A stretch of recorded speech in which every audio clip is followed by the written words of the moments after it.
Hi, everyone. Thank you so much for coming along tonight. We were a bit nervous planning this, given that it was an August event, but the amount of people that we've got in the room tonight is absolutely fantastic. And there's a lot of familiar faces and a lot of new faces here as well. Just before we kick things off, could I get a show of hands who has not been to a Startup Grind event, just to sort of set the scene? That's fantastic. Yeah, really well, welcome. And we'll give you a bit more info into Startup Grind, what we're about, and what you'll get out of tonight's event. So Startup Grind is the world's largest community of entrepreneurs. So we operate across 162 cities globally. Let me get this other point. So every chapter, in the UK, I think we've got 30 or so chapters. So if you're ever in Manchester, Liverpool, anywhere else around the UK, you can access all of our events online. And if you're on holiday and you're inclined to go to startup networking events while abroad, yeah, you're more than welcome to do that too. And everyone's very welcoming. And yeah, I'll skip that one. So what is the startup community all about? So one of the things that we really pride ourselves on is that we aim for people to focus on giving first. So rather than coming to the events and thinking, what can I get out of the event? We want you to focus on how can you actually help your fellow founders and people within the startup ecosystem thrive, essentially. So we'll always ask if there's an introduction that you can make or a way to educate or connect people. Do please lead with that before thinking about what can you take from it. And I think those that are regulars would really attest to that becoming part of, or that is part of our actual community. So we've got a number of our team tonight. Prem and James can't be with us, unfortunately, but Sam, I think Sam's at the back alongside, hey, Sam, and Gabriel as well. So if you've got any questions and would like to come along to our next events, do just reach out to any of the team. Oddly, I'm in an odd situation tonight. So I'm part of the Startup Grind team, but I also work for Howard Kennedy. So it was quite a handy commute. Which was nice. We should do events here a bit more often. So the agenda for this evening, we're going to keep the talking as limited as possible. Get straight into a VC panel to sort of really get under the skin of what's happening in the VC world and trying to find out, how can founders get that coveted check. Followed by a Q&A, so do please engage and don't be afraid to ask anything. You've got 4 experts on stage, and I'm sure they'd happily oblige to answer any of your questions. And then, given that it's a Startup Grind summer party, we're going to head across the road at 8:45, 9ish, to the Barrow Boy and Banker pub, if anyone is keen to carry the networking on. Hopefully it won't be as bad as the last one, where I think there was a group of 20 of us out at 2 a.m. on a Tuesday. That was regrettable. So I would just like to introduce, so at our last event, we had a pitch to media event, and Josephine was one of the amazing founders. We met out at Startup Grind San Francisco back in April, and Josephine has an amazing networking app that helps you, it uses augmented reality to help you network. So I'll get Josephine to say a few words. We can have a round of applause for Josephine, that'd be great. You said everything already. Thank you so much, everyone. Thank you for the invitation. So my name is Josephine. I'm French and British. I swear, because it's not always obvious.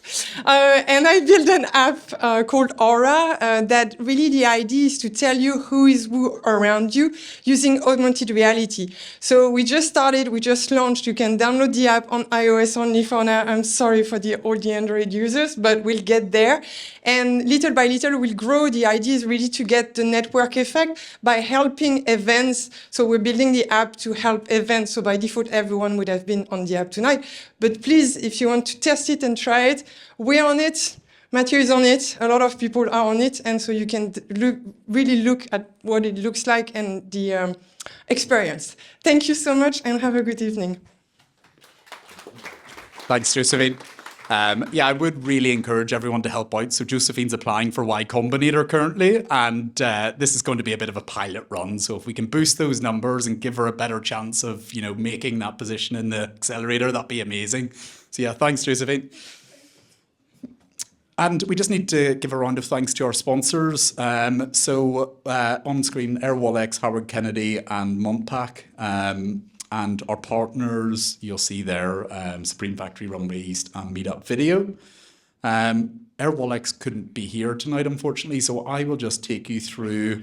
They're a unicorn, super fast scaling, amazing business that's headquartered out in Singapore, but they're based globally.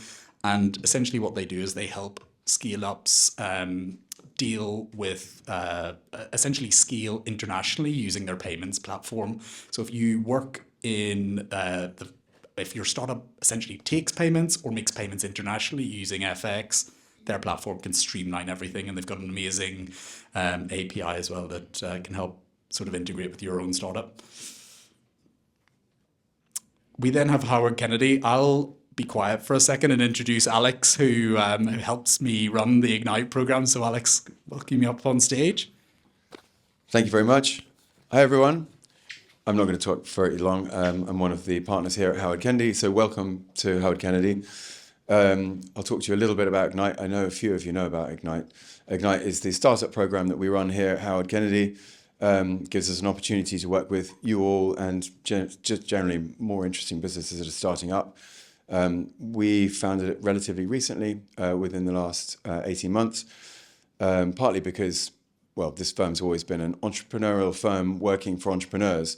But we realized that you've got quite large American firms and British firms that charge enormous amounts of fees. They're billing themselves out as being startup law firms. It doesn't really make a huge amount of sense. So we realized we needed to brand it a little bit and tell people what we were doing. So hence Ignite. Essentially, it is just an opportunity to work with us at a massively discounted rate, up to 30% off the fees, which is basically a lot of the profit, with a view to building the relationship with you guys.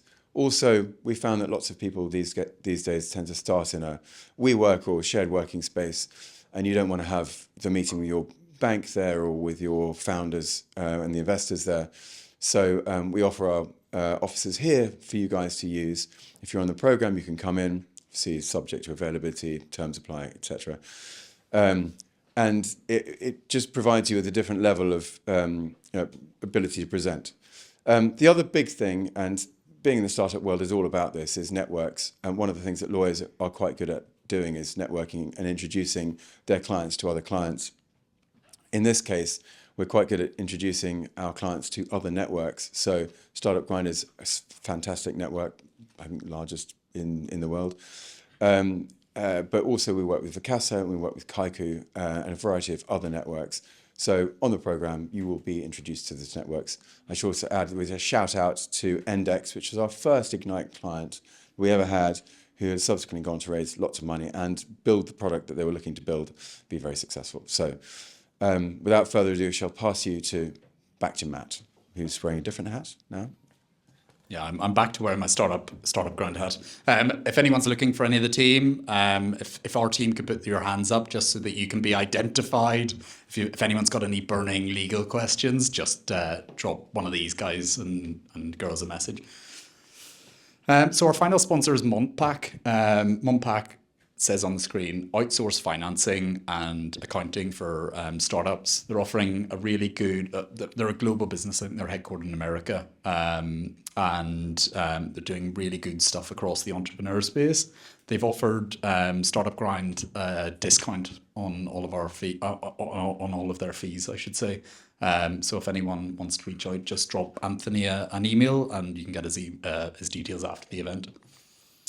So without further ado, I think we'll welcome up our panel on the stage, which is set to be a real interesting evening. We've got our partner, Mark.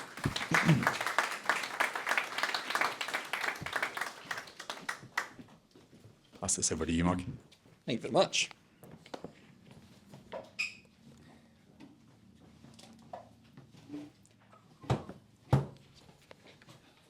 So, as Alex mentioned in his talk about Howard Kennedy, one of the things that we pride ourselves on and one of the things we like to do, and to be honest, one of the more enjoyable parts of our job is trying to put clients together with different clients. So we've put together a panel tonight of 3 individuals from VC investment houses.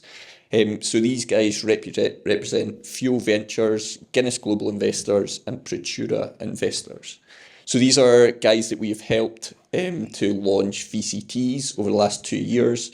And between them, we've raised or helped raise around about £19 million for investment in smaller companies. So without further ado, I'll let them introduce themselves and give you a little bit more background about their organisations. So starting with Ollie. Yeah. Hi everyone, I'm Ollie. I'm a partner at Fuel Ventures. My job is to write seed tickets, £1 to £2 million, into generally companies. All of my companies will be sub £15 million pre-money valuations. Generally sector agnostic, so our official remit is marketplaces, platforms and SaaS model businesses, B2B and B2C, which is very broad, very by design. We also have a VCT, and I will help do work for the VCT. The board for that is slightly different because it's a publicly listed company, but I will do a lot of the work for the VCT as well, and that's tickets up to, at the moment, tickets up to about 600k because of the regulatory caps on VCTs and percentage raised, but it's a brand new fund. We only launched it this year and it's done very well. Yeah, that's me. Hi guys, I'm Ben Davis. I'm the marketing director for Praetura Ventures. We are a staunchly northern VC, but a third of our portfolio is down here, so we do still invest in London. We've got a number of different funds. We've got about 270 million under management now. 300 now actually technically. And we kind of do anything from sort of pre-seed checks of like 200k up to now about £5 million, but it just depends on where you're based, but generally sector agnostic, but specialising in tech and life sciences. We've got a portfolio of about 45 companies now. Generally, we are quite a high-touch investor, so we tend to do quite a lot of kind of post-investment support sort of stuff. Quite a few of our guys are based down here, but we're predominantly based in Manchester. Thanks. Hi guys, Adam Barker. I'm an investor at Guinness Ventures. We are a Series A focused sector agnostic EIS and VCT investor, so we're sort of focusing on UK based businesses, and we say kind of Series A, typically what we're looking for is a minimum of kind of £1 million of annual revenue, kind of growth rates of north of kind of 60% year on year. But we've got a portfolio of about 45 growth businesses now, but pretty broad spread across sectors and business models and all that sort of stuff. So thanks. So the plan, guys, is we'll start off by asking each of them some questions, and then we'll open it up to the floor for any questions that you want to ask. So if you can just save your questions to the end, but yeah, please do take advantage of them being here. So to get us started, perhaps one of the more interesting questions, maybe you could all talk us through one of your more successful investments, and then perhaps one of the ones that got away that you wish you had gone for. So Ben, do you want to kick us off? Yeah, thanks for giving me that first. I think Transreport is one of the ones that I think we're most proud of recently, actually. I don't know if any of you have ever met the founder, Jay. He does do the rounds at some of the events. The most energetic man I have ever met in my entire life. And what they've done is they've designed an app that helps people with accessibility needs get public transport far more easily. So they work with train companies to effectively tell them ahead of time that someone needs, basics like a ramp, right? Like things like that. But he's created an amazing business. He's grown really quick. I've never seen anyone be so obsessed with their team. Like every Friday, like cooks them dinner if they want it, and like no one ever leaves him because their girlfriends, wives, friends, boyfriends, whatever, don't want to leave the Friday dinner. And he's now expanding into Japan. He's just raised a Series B of 10 million from Puma. He is based here, so I'm probably not being so loyal to the north of England there, but an amazing company and just a great story. One that got away is a business called The Modern Milkman, where we actually saw them when they were first fundraising, and we went, it looks cool, we really like the founder, but it's not kind of within our remit and it feels a bit far-fetched. So they're a sustainable sort of grocery delivery business, but it's not like your sort of 10-minute grocery sort of smash and dash sort of those lot that we all remember from Sifted a few years ago. They're sort of they're basically connecting farmers, and they're not doing urban areas. They tend to do things that are outside of sort of city centres, and they've saved loads of bottles from the environment. And they got a sizable check from Insight and are now one of the fastest growing companies in Europe. So we then invested in them afterwards. So they've now joined the portfolio, but unfortunately we didn't get it the first time round. So I think that's definitely one that we regret missing first time. Yeah, sounds like good. Ollie? Yeah, it's yeah.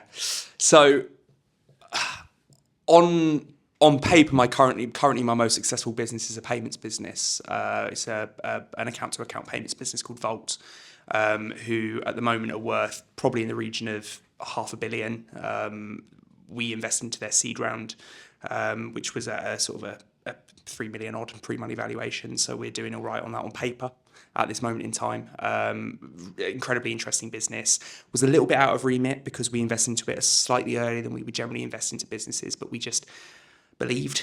And sometimes that's all you need. The founders were incredibly well connected in their sector. It really came down to a question. Payments is an arms race, and it really came down to a question of sort of like who are the right people that can knock down the right doors in order to sort of win the customer. And they were certainly that team, and that at the moment that bet's proved to be a good one. And it's one that we're very proud of, and we've got a nice collection of businesses that sit in that comfortable sort of 100 to 500 million area that sort of are pushing towards those higher valuations now, and very happy with them. One that got away is a lot harder. I think it's really hard for VCs because I think there's this sort of confirmation bias that goes on in VCs when you're sort of like, well, we didn't really miss that many and all of that jazz. The reality is that if you don't give a business money, does it have much of an opportunity to go off and do exactly what it can do? You can sit there and pat yourself on the back and pretend that like, well, yeah, it didn't really go anywhere, so that was a good call. But if you'd given them the check, maybe they would have done. So I think you can sometimes get caught up in that bias of like, wow, aren't we amazing at making decisions? But that's not always the case. I'll go for one that's actually a smaller business. It hasn't grown into one that's like a massive business at the moment, but I've seen some of their growth. It's a business called Vasori, who are actually a Manchester-based business. I spoke to Sean early days, and I was incredibly impressed by him. I thought he was fantastic, and the business it got to a conversation between the group, and we just couldn't find conviction because the stage was a bit early when we were looking at it, and there was something in me that was just a bit I just like it, but I can understand why we didn't do it as a collective, but I think he's proved to do incredibly well from what I've seen in his latest figures. That's a very recent business, so he's still got a long way to go, but it doesn't mean we can't regret not doing it at the time. And I think that's probably the one at the moment that I wish that I'd been a part of and had been part of my portfolio over the last 12 months. Yeah, he's doing all right. Thanks. And then I guess from my perspective, sort of best businesses we've invested in, from a returns perspective, is actually a co-investment we did with Fuel. It was a business called Content Cal, and looking at it from an IRR perspective, I think we held our investment for under 18 months. It must have been, and it sold to Adobe for a good multiple. So that was, although we didn't invest first time, we got there second time. So that was a good one, and sort of one in my portfolio that I'm super excited about is a business called Risk, which sit in the insurtech space and sort of provide kind of embedded insurance services for auto consumers. And then, I mean, there's a few that have got away over the years. Simply Cook, for example, I think we saw them the year before they sold to Nestle. Similarly with Passport, saw them the year before they sold to Moody's. But one that stands out in my mind is a business called Karma Kitchen, which at the time came to market for £3 million fundraise, and I think we put our best foot forward, but it wasn't quite as good as the £252 million check that they received from a private equity firm. So it was a mad round. But you win some, you lose some, I suppose. And it's quite interesting hearing you talking about those investments. It seems like they're across a broad range of sectors, but currently in the current space, what are VCs targeting? Is there specific sectors that you're looking for now and you're interested in? Adam, maybe if you could take that. Yeah, sure. So, as I said, we are sector agnostic, but, as an investment team, we have autonomy and responsibility to go out and find sectors that interest us more specifically. So we have broad coverage within the team, but for me, I tend to cover sports, insurance, and healthcare as a kind of a primary focus. Whilst I still, look across market, those are the areas that I'm kind of building more of a thesis in. I think there's a really interesting sort of cross section between all of them, where the use of kind of primary data through kind of sports technology and wearables can help inform healthcare and insurance providers. I think it's quite big in the US at the minute, but hasn't quite made its way over into Europe and the UK. So that's sort of a high level sort of thesis that I'm running at. Likewise, we're kind of sector agnostic. I suppose we don't necessarily go after certain sectors. We obviously have specialists within the team. I think what's interesting at our stage is really what we're looking for is a reason to say yes as opposed to a reason to say no, if that makes sense. Like as in, why is this not going on the no pile when actually there's 99.5% are going to go on the no pile? And I think that one of the things that we're trying to battle at the moment is sort of deciphering this like buzzword bingo that we see a lot on decks. And actually, it's so interesting that so many people focus on sort of big hot topics, whereas we like big lazy incumbents who work on a spreadsheet, right? Go and target, like for example, we've invested in a business called AeroCloud, who are going after airport management systems, of which still work on like Windows 95, right? Go on, lads. Like that's fantastic. Like that sort of disruption is really important. And I think that people get really hung up on sectors. And whilst there is a pile into certain areas and people, we quite quickly go, well, there's 3 HR tech businesses 30 HR tech businesses all trying to do the same thing. They're not really differentiated. What's the point of that? Like ultimately at our stage, there's 1,001 reasons to not do it. We're looking for why here, why now, that sense of urgency and not too much fluff around it, to be perfectly honest. Yeah, so we're also a generalist fund, which maybe is completely unhelpful, but we within our team, there are certain things that we look at. As a generalist fund, there's also things that we don't look at, and I think the idea is that as a generalist, we do everything. We do a lot, but there are areas that we specifically turn around and say, it's just not for us. Medtech and biotech and pharmaceutical, not one for us. Super interesting, but we just don't have the expertise within the team. Hardware, again, not one for us. Super interesting, we just don't have the expertise within the team. Crypto, tokenization, NFT, we're not big believers personally. So, we're just not the right people to help you with that. There are plenty of people that do believe, and we're just not one of them. And that's fine. So we do sort of say, what don't we invest into? And we try and thesis ourselves around that.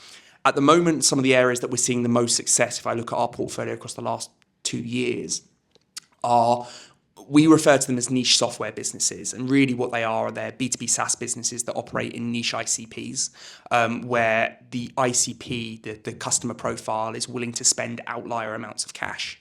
So if I take sort of the 3 of the businesses in our portfolio that have done well over the last couple of years, we've got a business called FunPath, we've got a business called Searchland, we've got a business called Hotel Manager. And they are all B2B SaaS businesses, all work in separate sectors. But the thing that unites them is that they have a really tight customer profile, which means that they can operate on really super lean sales teams. And the customer within that profile is willing to spend large amounts of money. So the ACV for that customer is very, very high compared to other sectors. And those are businesses that have grown, all 3 of those businesses have grown over 200% year on year, which in a market that's been quite tough as the last 12 months have, is quite a feat in terms of what it can do. So I think for us, doubling down into those sorts of areas, so rather than a sector, it's been sort of, we focus more around a business model, and that isn't the be all and end all. But for us, when we see a business come up that we think meets those criteria and we see those themes across those businesses, it's something that immediately gets our attention at this point in time. And I think that's great for everyone in the room to hear, that you're not focusing on specific sectors and you are looking at anything. So to drill down on that and to help the guys that are in the audience here, what are you looking for in a founder? I mean, Ben, you spoke about taking people for dinner on a Friday night. Is that what you're looking for in every founder? And I think It depends how much money you've raised. I think more specifically, and I think it's one that a lot of people ask the question is, are you concerned about solo founders? Do you want to have a team of founders? How does that work? I'm happy to answer this one. So are we concerned about sole founders? We have invested into sole founders, but we always step cautiously. We know the stats. And that's the reality. Like, we work in an odds-based industry. The odds are just not in our favour. And so we have to take that into consideration every time we make an investment. Because a founder is a solo founder, if they've built a good team around them who are equity incentivized, we can get over the fact that the person just happened to be the person that incorporated it on Company's House. You know, we are absolutely not beyond that, and we do have solo founders within the portfolio, but we also have to work on a stats game, and we know that historically that solo founders are less likely to raise money at Series A than founders with 2 or 3. Likewise, founding teams of more than 4 are also less likely to raise money at Series A. So, you know, you can't have too many cooks and all that jazz, right? So that's one example of something that we may consider when we're making an investment. It's never the driving force, but we consider a lot of things, and the statistics really have to make sure the statistics plan out, because ultimately we need outlier growth in outlier amounts of time in order to make our funds work. Yeah, I mean, I completely agree with that. This is hard. You tend to need someone to lean on for when you're having a wobble or they're having a wobble. And to be perfectly honest, you'll find that naturally you will, having been sort of founder SLT side previously, you will find yourself naturally leaning towards certain, one will be the face, one will be the ops, and you quite quickly figure out who's going to do that. And I have seen some founders pretend like they're doing absolutely fine and they're not, they're exhausted and they've got 5-10 years in front of them. And we typically would look at co-founders, not solo. Adam, maybe just jumping on to another question then for the guys in the audience again. What is it what gets the attention, your attention? What should a founder be doing to get your attention? Obviously, there'll be a lot of opportunities that come across your desk. So what makes a certain founder stand out? That's a good question. I guess at the point that we're speaking to a founder, it's a real demonstration that investors talk about sort of founder market fit, but demonstration that they really understand their customer and they've lived and breathed their customers' issues and their problems, and have an empathy for the problem that they're solving. I also think that sort of giving across I guess the idea that you're sort of willing and open to sort of feedback and working collaboratively is super important. We've seen egos get in the way of good businesses in the past, and we are a low ego firm, and we like to work with low ego people that are open and willing to work together. So that's a key piece. But I guess in sort of that initial kind of get in front of VCs and get their attention, I guess it's just being short, sharp, and to the point. We see hundreds of decks each day between the team. So sort of siphoning through it, information isn't always that easy. So it's sort of researching who the people you're reaching out to are and highlighting the key points that are going to align with what they're looking for, I'd say. To echo that point, I think ego is something that immediately is an immediate no from our point of view. One thing that I think is quite interesting is a lot of founders, and we see this more in the north of England because there's even less money up there. They go, I tried to raise money and I couldn't raise money. And we're like, how many investors do you speak to? 10. You haven't started. Like, treat it like a sales funnel, right? There's 200 who you like. Rate them from the ones you really want to the ones you don't really want, and pitch at the start. And by the time you get to the 200th, or pretend figures, but you understand what I'm trying to get to, you'll be really good at it and you will have got some feedback at that point. And I think that generally that kind of grit and resilience and this sort of almost that pull marketing strategy to attracting investment is actually something that a lot of founders overlook, and they kind of go, well, I fit these 10 mandates, I focused on them, I'll just I've targeted them and I've not quite got there. That unfortunately, this is a numbers game. The other thing that I'd say as well is a lot of people, and forgive me, but the guys have told me that roughly 60% of people haven't raised an institutional first round in here. So presuming you haven't sort of been through the IC process yet, a lot of people think that the person they're speaking to is making the decision, but actually it's that person's job to sell you internally. Now, they have no idea what you do, they're not a sector expert, and you're one of many they're working on, and they have their own commitments in their lives. Spoon feed them what you want them to say at IC. Make sure they almost can pitch it back at you and get them excited, because I guarantee you having an advocate internally throughout that process is kind of a bit of a secret weapon that a lot of people just go, well, we've got great metrics, we've given them everything we need. But if you've not got a hero internally, you'll never get anywhere. And I think that understanding what the internal process to a decision maker is really important. Start really early. Like we invested in one, for example, that was really interesting. Like spoke to one of our investment managers. Hey, this is what we do. Quick chat, nothing more. We're going to hit this in the next 6 months. They hit it in the next 6 months. LinkedIn message goes in. We've hit this. Next 6 months. We've hit this now. Another 3 months. And they said exactly what they said they were going to do in the 18 months. They did. And then they came to us and we went, do you know what? Like, we can trust what they were going to say because they said it 18 months ago and they did it. And I think that is in a sea where everyone's trying to sell you stuff. Actually, that kind of validity is really important. And then largely, the other thing as well, as I said, is problem solutions are so overlooked by people when they're so embedded in their sector. The easier you can describe it and the simpler it is, that is still, whilst it's a bit Jack and Jill and a bit basic, something that's really overlooked by most founders. Ollie, maybe just drilling down on that a little bit more.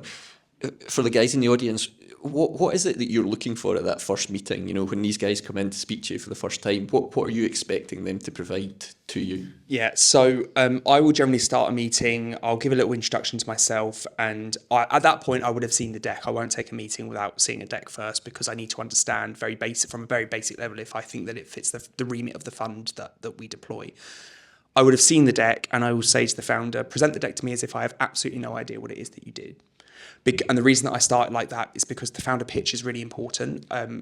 Again, VC is not necessarily about, do I like your business? It's, do I think you can sell this business to other people? I know almost for a fact that you're going to have to go out and raise more money after me. I'm a seed investor and I want unicorn exits in 5 to 7 years. You're going to have to go and raise some more money. So I need to be convinced, not only do you have an interesting business and do we like your business, but you can sell it to a Series A investor and you can sell it to a Series B investor likely.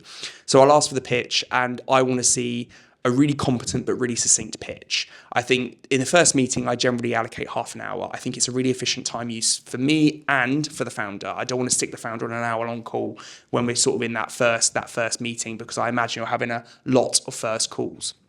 And I want to see a really succinct pitch. I want to get through that pitch in 10 minutes. And then I want to spend the next 20 minutes talking about your business where I can ask you some questions, some core questions. I think if I think back to a lot of pitches that we've seen, I would say that one of the areas that we lose founders on is exactly what Ben's already said, which is the founder knows their sector so well that they can't really explain what they do. And if you can't layman's it, how are you going to sell it? Like in a lot of cases, it's about selling it to like people outside of the business who I think want to give you money at a later stage. But one of the areas where we've seen drop off is generally, we've come off a call and said, the founder's just not excited. Do you know what I mean? Like that was really dry. And that's really difficult. That's a really difficult sell.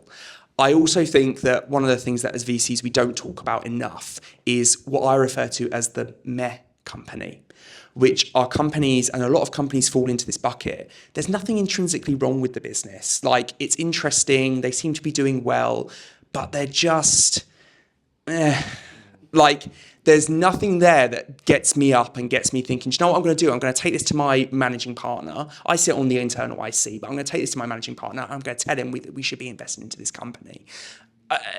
you don't want to fall into that bucket, because what can happen in that bucket, in my experience, is it drags on just a little bit longer than it needs to. I'm trying to convince myself, other investors, we're trying to convince ourselves that there might be something here. And so we keep looking and we keep looking and we keep looking, and we can never get ourselves over that line. And it just takes that extra couple of days for us to turn around and say, it's not going to be one for us.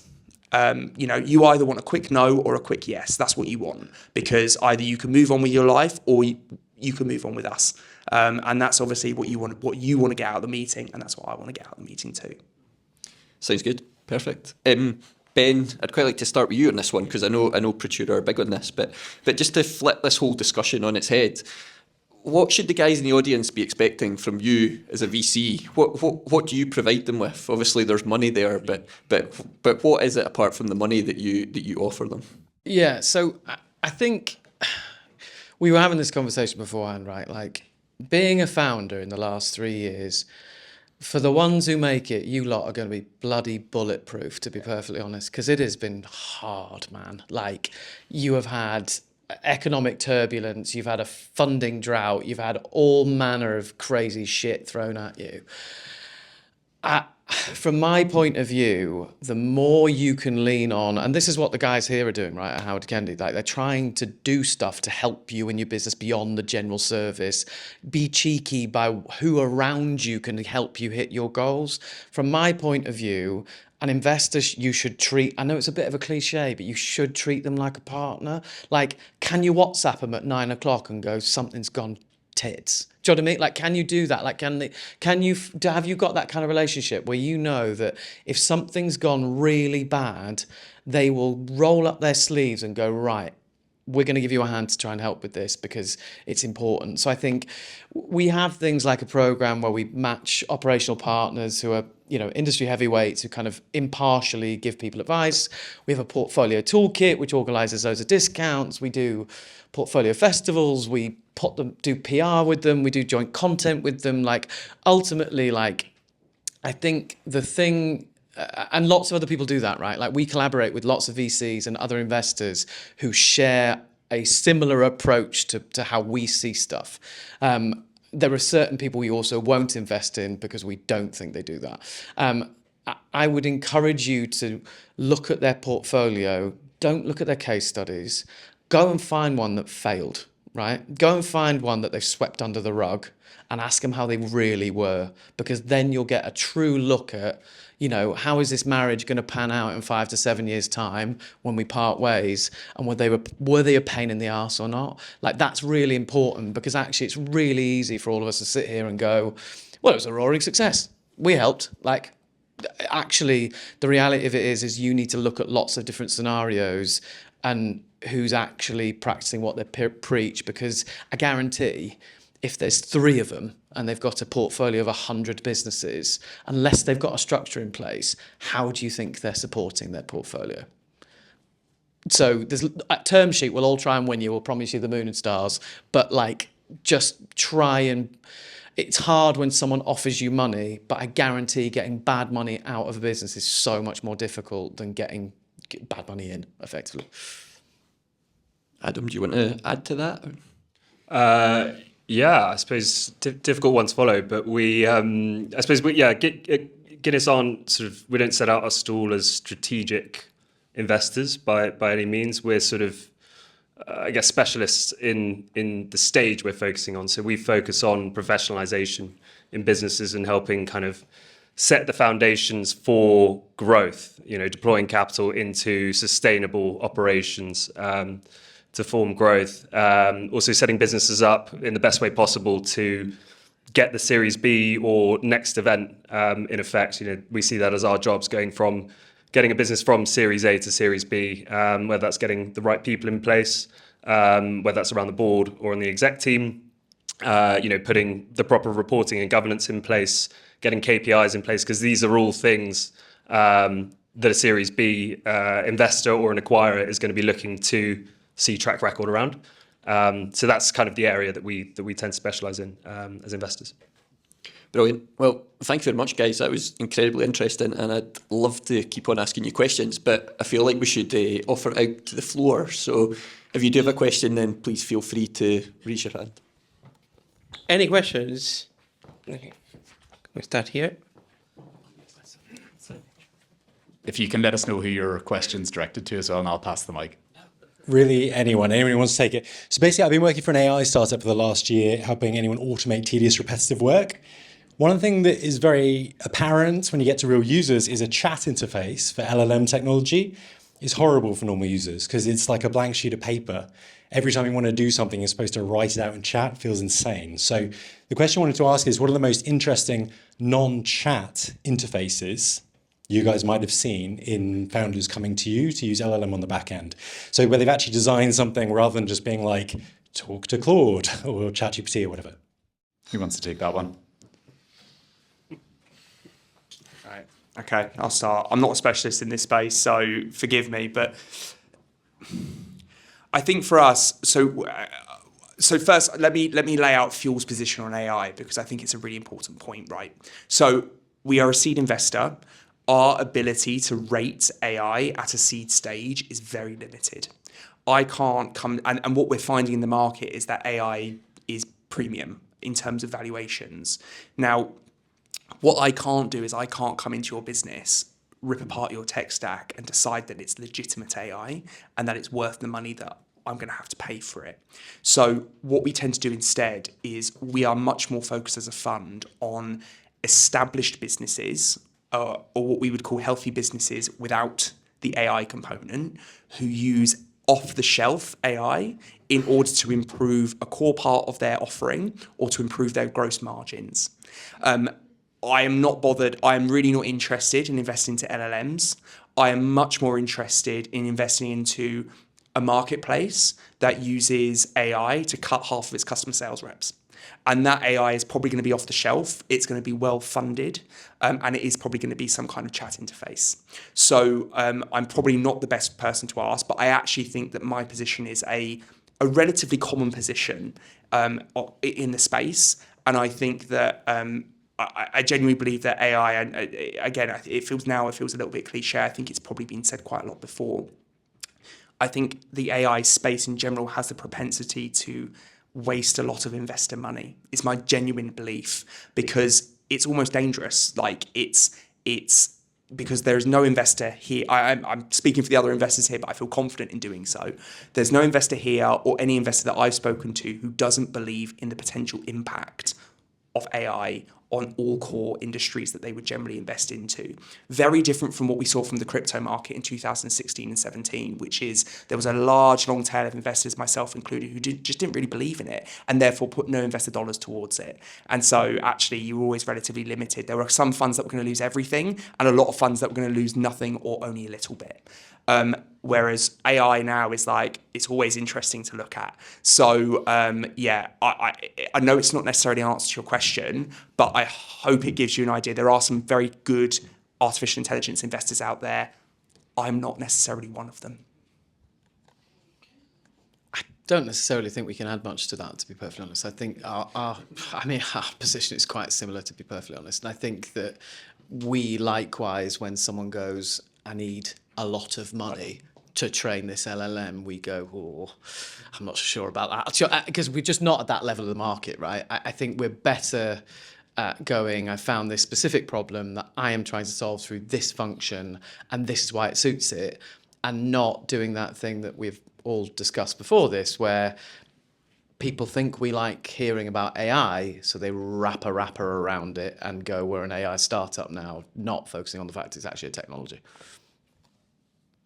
Yeah, I'd echo those 2 points. There are specialist funds out there that will snap up the most promising early stage, LLM tech heavy businesses that we don't necessarily see as, generalist investors, much more comfortable with, off the shelf stuff, optimizing existing systems. Okay, we got one question here. So, I mean, the UK has quite a few amazing universities, London as well. So, do you folks invest in university spin-outs? And just would love to generally get your view on how you think about university spin-offs from an investment standpoint? I suppose we've invested in some companies. So Abrism, for example, was I suppose a university spin out. It's a sort of learning tech, ed tech business, who's 3 sort of PhDs from Cambridge created. It is quite, it is leveraging AI to create sort of linear learning pathways. Sorry, not linear, dynamic learning pathways versus linear. We don't have a specific kind of thesis around university spin-outs. I know that some funds do. For example, I think Parkwalk are a big kind of university spin-out business. There's a few kind of old college capital focusing Edinburgh university-based spin-out. So I think there are specialist funds out there, but we're not necessarily one of them. I think you're going to start to see more universities taking an active role in funding their own spin-outs, as in like creating separate funds and entities that are managed separately. For example, Northern Gritstone was something that we didn't think we were going to see for quite some years, but I guarantee that's going to start happening in different parts of the world, different parts of the UK, sorry, that have started to figure out that, actually, if we cornerstone it, maybe, we can, and that's how they'll remain competitive. In terms of university spin-outs, we funded quite a lot of them. We tend to look for... I'll caveat this actually. The thing that makes us run a mile is when we find academics who just want to do their academic work. What we really struggle with sometimes is you get some really bright people who've clearly found a problem, but commercially they've just got no bite to them. And they're like, we solved the problem. I'm like, so what? So is everyone else. So that can be a real sticking point, I think, for a lot of university spin-outs, is we just don't necessarily see the commercial chops in it to be able to scale it to the sized returns that we want to see. I agree with both those points. Fuel's position's more similar to Guinness in terms of like our history than it is to Praetura, but I agree with both those points. Okay, great. We have time for one last question here. Hi, 2 questions. You all mentioned about healthcare. Well, I'm going to go for it. 2 questions. First question is, you all mentioned about healthcare, but you never mentioned any company you invested in and why. Second question is, healthcare adoption takes time. So what's the difference from your perspective in valuation from a company that's healthcare and non-healthcare in ratio to their seed funding raise? Yeah. So we do invest in healthcare. The reason why we haven't said healthcare is because it's just got less consumer curb appeal, right? So, for example, we have invested in a business that keeps organs alive for an additional 12 hours, and loads of people die from organ transplants through this special system called persiflation that effectively is like... They're called Scuba TX, but they've effectively created a box that we jokingly called Deliver Liver, which helps basically people take livers much further away and people die less. Brilliant. It's just got less consumer appeal because people at things like this tend to be a bit more tech focused. The thing that I'd say about health generally is you'll find a lot of investment managers who don't understand your world glaze over a little bit when you're trying to explain the opportunity, and sometimes there's just a disconnect by you being able to explain how that works. We also have another problem where a lot of the time the end of the debt goes and then we'll sell it to the NHS. Have you ever sold it to the NHS before? That's actually dead hard. And actually your sales strategy for the NHS is actually sometimes more important than the problem and the solution that you've got, because actually your ability to knock down those doors is really difficult. The other thing that I'd say as well is generally EIS investors, and definitely to a point SEIS investors as well, like they do expect a return fairly quickly, whereas the holding period for a healthcare business tends to be, not 5 to 7, it tends to be 8 to 10. So what you tend to find is you'll find people sort of ushering towards health businesses or ushering sort of closer to tech. And I think that it's about understanding what people's actual appetite for one or the other is, if that makes sense. Yeah. Let me add to that as one of the people whose eyes glaze over when you talk about it. it's a qualification issue, and the thing that scares investors like us when it comes to anything health tech, and I'll loop pharmaceutical into that because it carries a lot of the same problems, and actually probably to an even greater extent. The turnover cycles are very hard, the cash requirements are very high, and to put it bluntly, talking about curb appeal, that also goes to investors as well. We have to raise money as well. Like, our customers are you guys, startups, but also the investors. And when we go to the investors, we have to say to the investor, here's what we've invested into, and this is what they've done over the last 12 months. If I can show a business that's gone from 500,000 of ARR to 3 million of ARR, that is much more tangible to a generalist investor who might invest in my fund than, for example, a health tech startup or a pharmaceutical startup that might have passed phase 2 trials of because that's a very complex and a very industry standard term that the generalist doesn't understand. And I have to raise more money, because I've got to back some more great startups and I've got to generate more return for my investors. And that, I think that comes under curb appeal as well. Yeah, just to reiterate that's such a good point that I should definitely include. Like, we invested in an allergy biotech startup, right, that's trying to solve some allergen testing problems in North Wales. Like, that was hard work for a number of years, because these benchmarks that they were hitting that were a big deal in there, they're now like one of our most successful portfolio companies, but these benchmarks they were telling us they were hitting, we were like, so you can do peanuts and you can do fish now? What do you mean? Like, we can't fund you anymore. Like, and I think that those benchmarks, when we understood the scale of the problem they were trying to sell and all this other stuff, now it's great because we've got revenue coming in. But like, being able to punctuate what the benchmark means at different times so that someone can report back no revenue, but that, I think, can be really difficult with generalist investors. Yeah, I think it's slightly different from us, and we've got healthcare in the portfolio both from a consumer healthcare perspective, but also a sort of public sector focused sort of healthcare businesses. But we're investing at the point at which traction is demonstrated, and businesses have a foothold in the NHS with XYZ Trust, a part of frameworks selling into the NHS, and I suppose this is when we really look to the founding teams. Whilst we as investors don't have backgrounds in that space, we'd expect a founder in that space to have a background in the healthcare service and know what the procurement systems look like and know how to sell into them, or at least if they don't, they need someone senior on their sales team who sort of has lived and breathed that, which is sort of how we look at it. Amazing. Well, thank you so much to that panel. There's some amazing insights there. Can we all give the panel a big round of applause?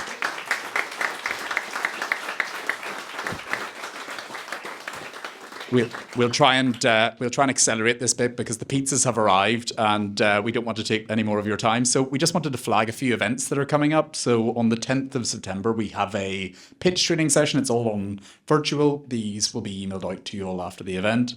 Our next event, we've got some really great speakers. So it's an exited founder. He had a 9-figure exit, and we're just listening to what that journey looked like and how he achieved it. So that is, if you're free to join us, it's on the 26th of September over at Holborn. And second last thing is we've got a discount code for our community. If anyone is around from the 9th until the 13th of September, the Cambridge Tech Week is taking place. So there'll be some amazing companies up there, and you can use the code on screen if it's of any interest. Gabriel's just going to update us as well on an upcoming event for later stage founders. Yeah, absolutely. So one more community announcement is we are hosting a very small but very focused dinner with our sponsors, partners from AirWallex. But this is this is exclusively for our community, especially if you are in later stage, Series A, Series B, plus, and VCs as well. You're welcome as well. So basically, if you kind of fit in that category, because there's very limited spots, we have a form to submit, and then we will notify whoever we're able to bring into the group. And this is one of the initiatives we like to kind of try and experiment with, where we do also some kind of ad hoc, smaller kind of events like that. So if you fit the category, just come to me, and I'll tell you where to go for that. There we go.